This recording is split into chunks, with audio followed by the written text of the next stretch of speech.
Olá, bem-vindos. Este é o Entre Mares Cast, o podcast do Entre Mares, a nossa casa aqui em Floripa, né? E eu sou a Laura, estou aqui com 3 convidadas muito especiais. Acho que vocês já conhecem a maioria delas. Se apresentem, por favor, meninas. Eu sou a Júlia, eu participo do Entre Mares e eu sou casada, tenho 3 filhos.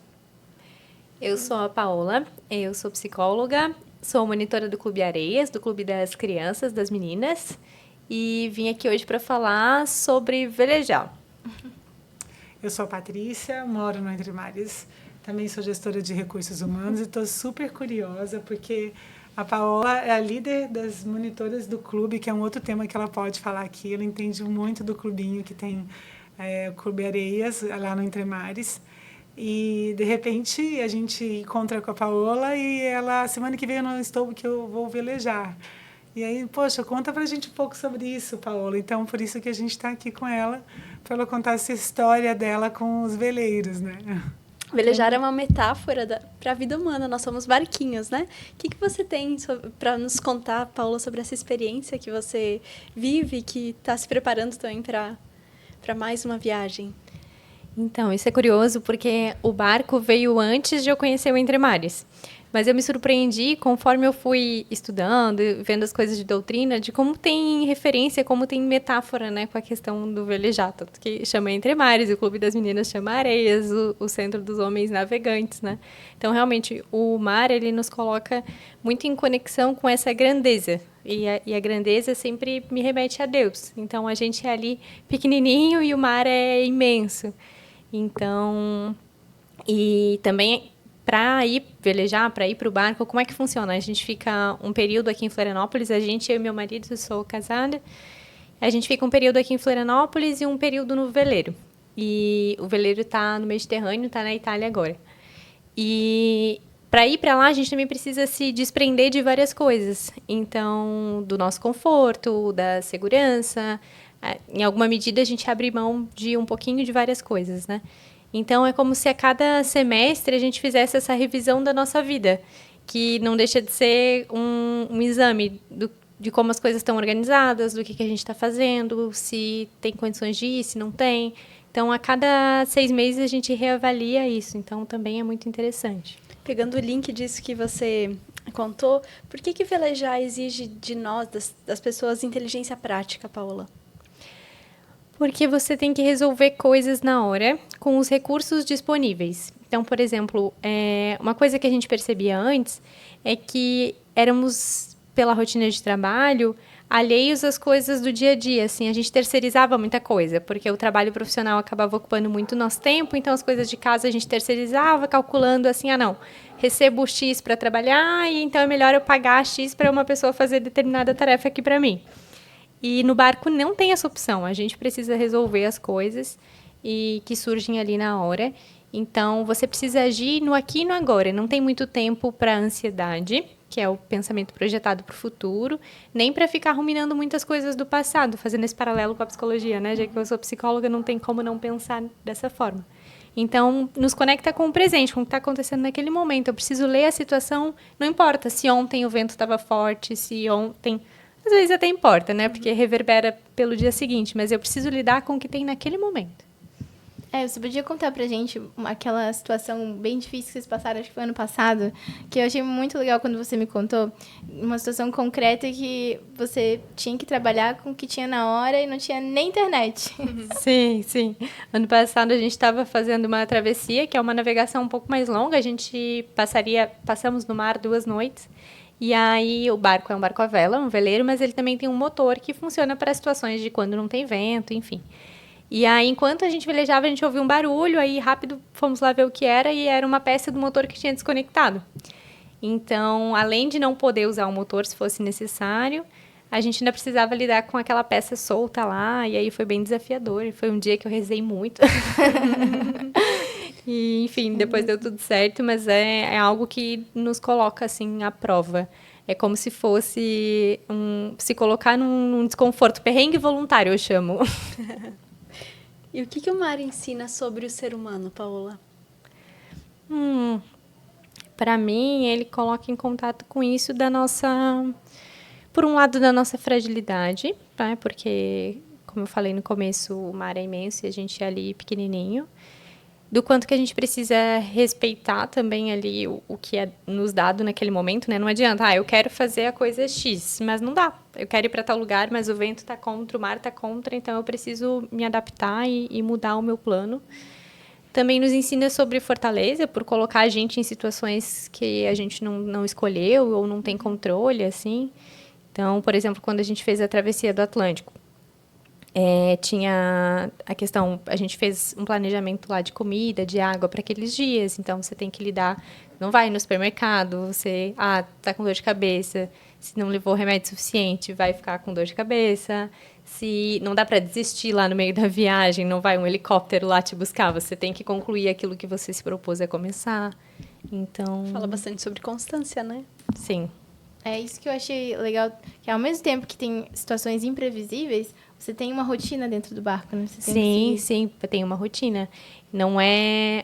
Inclusive, os amigos do barco falam uma frase assim, que velejar é resolver problemas, fazer manutenções e limpar coisas em lugares incríveis. Porque não é assim, não é algo romântico o tempo todo, né? A gente tem bastante coisa para fazer. E se você não faz, você paga o preço logo, assim. Se você deixa de fazer uma manutenção que você precisava fazer, aquilo vai te dar problema. Então, também coloca a gente em contato com isso. E você falou dos lugares maravilhosos. Tem alguma paisagem, algum lugar que você já foi, assim, que te chamou muita atenção e ficou marcado? Hoje, para mim, a graça é os lugares da igreja, assim, os lugares religiosos, né? Então, lá no Mediterrâneo, a gente tem essa bênção maravilhosa de passar por lugares que São Paulo navegou, assim, né? Então, acho que isso foi o mais legal, de ir, por exemplo, em Malta, na ilha que São Paulo naufragou. Né? Eu fico, nossa, eu tô aqui na ilha que São Paulo naufragou. Então, isso que é muito legal, assim. Hoje, pra gente, a graça da viagem. E o legal é que a viagem não começou com nada a ver com isso, assim. Como é que começou? Quando a gente teve a ideia de aprender a velejar, a gente estava buscando um sentido para a vida, assim. Pensando que trabalhava muito, trabalho... Não trabalho como a gente entende hoje, mas um trabalho mais da ordem do vício, assim, né? Que eu trabalho para dinheiro, para trocar de carro, para fazer não sei o quê. Um trabalho que não estava exatamente bem ordenado na vida. E aí a ideia de velejar veio como ter um lazer, como ter um sentido maior para a vida. E aí, no fim, nesse processo, a gente viu que o sentido maior não está em velejar, né? Hoje, pra gente, o sentido maior da vida está em Deus. Mas velejar nos deu esse tempo de contemplação, assim, nos abriu os olhos para que a gente pudesse ver essa maravilha do mundo, essa maravilha de Deus, assim. Então, nesse sentido, isso que o velejar é hoje, assim. Então, é uma pausa que a gente tem o privilégio, cada ano é uma graça, quando a gente consegue se organizar e ir. E isso também nos encheu muito de gratidão, assim, né? Não a gratidão, a palavra gratidão, ultimamente, ela é meio usada de formas que vulgarizam às vezes, mas essa questão da gratidão relacionada com a graça mesmo, como se tivesse aberto os nossos olhos. Tipo, olha que maravilha que é isso aqui, né? A natureza. A natureza também nos conecta muito com Deus. Quando a gente para contemplar, né, a beleza, logo a gente vê Deus, encontra Deus, assim. Isso que você falou nos liga a outra pergunta, né? Que é, o que existe de contemplativo em velejar? Como é que você consegue, talvez, tornar a vida mais sensível, mais humana a partir dessa experiência? A vida, ela é mais devagar do que costuma ser a nossa vida aqui, né? Então, o barco, ele anda a mais ou menos uns 12 km por hora, 10 km por hora. Então, tem esse tempo que você leva de ir de um lugar para o outro. E tem o fato de que é silencioso, você está em contato com a natureza, você não tem disponível. Lá, por exemplo, a gente não tem carro, né? Que é uma coisa que hoje em dia na cidade grande parte das pessoas tem, ou se deslocam de Uber, ou tem facilidade de transporte.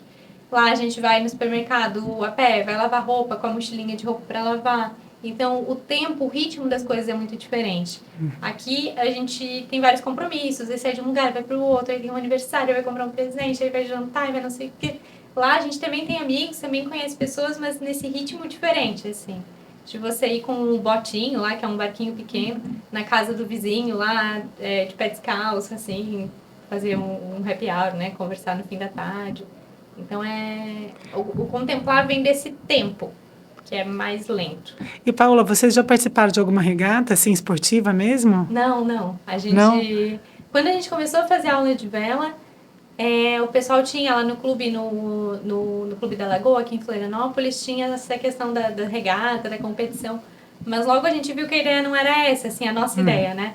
Que era realmente o cruzeiro, que é essa coisa de ficar, de velejar com calma, de ir de um lugar pro outro, de fazer a nossa comidinha ali, tomar um café da manhã, ouvir a homilia, é outro ritmo. Mas tem a questão da disciplina de qualquer forma, assim, né?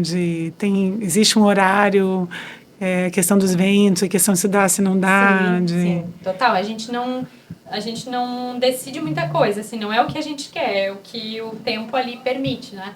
O planejamento tem que ser bem flexível. Outra coisa que é legal é que traz muito pra gente a questão do pão nosso de cada dia, assim, porque é isso, ó. A gente tem um planejamento, mas a gente precisa se adaptar ao que a condição nos oferece, assim. Então a gente não pode, não, quero estar em tal lugar, tal dia. Não sei se vai dar.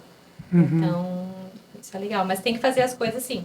Tem alarme que tem que colocar de âncora, tem previsão que tem que checar, tem várias etapas que tem que cumprir. Se você não cumprir uma delas, você vai ter problema. O que fazer quando surgem esses ventos contrários, né? Essas contrariedades? Como psicóloga falando da vida, fazendo uma relação com a vida e também com o velejar, né? Com o veleiro, né? E são vocês dois só ali dentro, né? Vocês têm que resolver as coisas, né? Sim. Vocês pensam juntos sobre as condições ali? Sim, a gente conversa junto e aí tem uma máxima de que quando uma pessoa não quer fazer determinada coisa, então a gente não vai, né? Tem que ser 2 votos a favor. Porque tá uma condição de tempo meio estranha. Então, se um acha que dá para ir e outro não, então é não. Então a gente tem que chegar nesse consenso. Mas em relação aos ventos contrários, a gente tem que se adaptar, assim, ao que a vida nos coloca, né? Ao que é pedido pra gente naquele momento. Então, eu quero ir para determinado lugar, mas não tá favorável, eu vou ter que refazer meu planejamento, ficar aqui, esperar. E a vida também é isso. Acho que a gente precisa ter um planejamento para não ficar perdidos, mas ao mesmo tempo, se a condição que nos é oferecida é outra, no meu entendimento, né? Se Deus nos pede outra coisa, a gente precisa fazer essa outra coisa. Não tem muito como teimar. Eu acho muito legal, porque uma vez também você comentou que, apesar de ser com essa questão de ser demorado, não é demorado, que você falou que é devagar, né? Que você ali contempla, o tempo parece que demora mais, você anda devagar, porque o barco não vai a 80 km por hora que nem um carro. Mas você falou que quando você volta, parece que passou um ano inteiro, né? Sim. E aqui, mesmo passando um ano inteiro, não parece que foi um ano inteiro. Parece que você faz muito mais lá. E isso me chamou a atenção. A gente estava conversando, parece que é porque você se presta mais atenção no que está fazendo na hora, né? Tipo, é quase aquele ponto do São José Maria que fala, está no que faz o que deve. Parece que no barco isso ajuda, né? O barco ajuda. Sim, de uma forma. sim, ajuda. Aqui a gente consegue fazer mais coisas no automático, né? Porque a nossa rotina, ela não muda tanto. Então eu vou... Tem 2 supermercados que eu vou, às vezes vou em um, às vezes vou em outro. Eu lavo roupa na minha casa. São essas pequenas, é o que a gente fala, né? Que são as pequenas coisas que vão compondo o nosso cotidiano. Então, como lá a gente precisa... Eu vou no supermercado hoje, daqui a 3 dias eu tenho que descobrir onde que tem, como funciona em outra cidade, em outro lugar. Então, toda hora o cérebro está se refazendo. E, Paulo, se eu quiser começar a velejar hoje, o que eu preciso? Eu vou te contar uma história, sabe? Que eu sou gestora de RH. E teve um determinado momento da minha carreira que houve uma troca do líder principal de uma companhia muito grande. E uma essas empresas de dinâmica de grupo, me propôs uma dinâmica que era fazer uma regata com todos os gestores de linha de frente, assim, lá no Clube de Campo São Paulo, em São Paulo, né? E aí ele deu uma aula básica pra gente, antes da gente, cada um ficar no seu veleiro. Tinha um marinheiro em cada veleiro, né, para caso acontecesse alguma coisa. A previsão era de tempo bom. A gente embarcou e explicaram pra gente direitinho algumas coisas, né, sobre o que é cada corda, que aí queria que você explicasse um pouco sobre isso também, né? Quais são os elementos, quase que a receita ali, né, para poder velejar. E o que a gente tinha que fazer, né, conforme para ir para frente, para ir para o lado, né? E que daria o sinal, a gente ia começar a regata e tinha que dar a volta e quem chegasse primeiro era o barco que ganhou. Só que diferente da previsão do tempo, quando deu o disparo que começou a regata, a gente andou ali uns 5 minutinhos, o tempo fechou assim, muito, muito, muito mesmo. Começou a chover muito, e o marinheiro falou, então, pessoal, é o seguinte, vocês vão todos agora para baixo e deixa o comando comigo, assim. E aí a gente eram 6 barcos, né? Teve barco que deixou, teve barco que não deixou, assim, que foi uma tempestade fortíssima, voou, assim, nossa, a estrutura lá que a gente tinha para poder ancorar. Alguns barcos decidiram ir para uma ilha mais para frente, o meu, por exemplo, foi um que decidiu voltar para o lugar, assim. E, enfim, depois ficou discutindo quem ganhou, quem não ganhou e tudo, mas, assim, foi bem... Deu um pouquinho de medo na gente, assim. Então, assim, fala um pouquinho pra gente, assim, onde que a gente começa, como começar, qualquer um pode fazer, quanto tempo para realmente começar a velejar, assim. Então, é bastante usado em dinâmicas de RH, a questão do velejar, principalmente por conta daquilo que a gente conversei com a Júlia Camila já uma vez, da questão de ter um capitão. Então, isso que eu tô falando, que a gente faz uma coisa meio democrática lá antes de sair, né, de votar, os dois têm que querer, isso funciona nesse planejamento, na nossa dinâmica lá de casal. Mas no barco em movimento, precisa ter um capitão. Uma pessoa que é responsável, que não dá para lá na hora ficar debatendo, que foi o que a pessoa lá fez. Ela falou, olha, vocês são todos para dentro e a partir de agora eu assumo. Então, em dinâmica de grupo se usa muito isso, porque tem ali uma liderança que vai assumir a frente das decisões e vai colocar as funções para cada um e cada um precisa cumprir a sua função. Então, no barco de regata, por exemplo, lá no barco só nós dois, acaba que a gente tem a nossa divisão de tarefas, mas só 2 pessoas dão conta, né? Mas no barco de regata, como é algo muito preciso, você não quer perder nada de desempenho, de velocidade. Aí, cada pessoa é responsável por uma parte, por cuidar de uma vela. Então, tem 3 velas, aí um fica com a vela da frente, o outro fica com a vela principal, e precisa estar muito concentrado naquilo, e cada um executar a sua função. Se um deixar de fazer a sua função, vai prejudicar o andamento do todo. E para começar a velejar, as cidades que tem lago, que tem barcos, tomam ter aula de vela. É bem fácil de começar, é meio intuitivo, assim. A primeira coisa é aprender a ler o vento, né? Que no começo fala assim, tem que saber de onde está vindo o vento. Como é que lê o vento? É começar a acostumar, assim, porque lá do vento tá batendo no cabelo, se o cabelo tá indo para trás, para frente, para entender de onde que o vento tá vindo. E aí, aos poucos, vai desenvolvendo essa sensibilidade, entendendo ali como lidar com os cabos. Você dá aula? Não. Não? Onde fazer aula aqui em Florianópolis? Aqui em Florianópolis tem na Lagoa, tem ali em Santo Antônio de Lisboa, tem vários barquinhos ali também. No Ribeirão da Ilha tem a Paola como nossa professora.